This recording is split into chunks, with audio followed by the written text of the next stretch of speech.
جماله جميع خصاله صلوا عليه وآله صلوا يا قوما صلوا على سيدنا مصطفى ماذا إلا رحمة للعالمين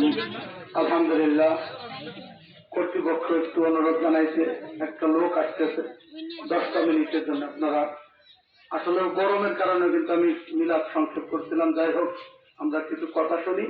10টা মিনিট এটা বেশি না এরপরে দেওয়া হবে ইনশাল্লাহ আলহামদুলিল্লাহ আমরা সকলেই আজকে যে মরহুম ইদা মাতাল ইনসান ইনকাতা আনহু আমালুহু ইল্লা মিন সালাসা মানুষ মারা যায় সব আমল বন্ধ হয়ে যায় 3টা আমল থাকে তার মধ্যে একটা হলো সদকায়ে জারিয়া এই যে মাইয়েতটা মারা গেছে আজকে খাওয়াইতেছেন খাওয়ানো নিষেধ করি না খাওয়ান কিন্তু এর জন্য আপনি সদকায়ে জারিয়া খেতে কি মসজিদ মাদ্রাসা গরিব আত্মীয় স্বজন যারা আছে গরিব মানুষ যারা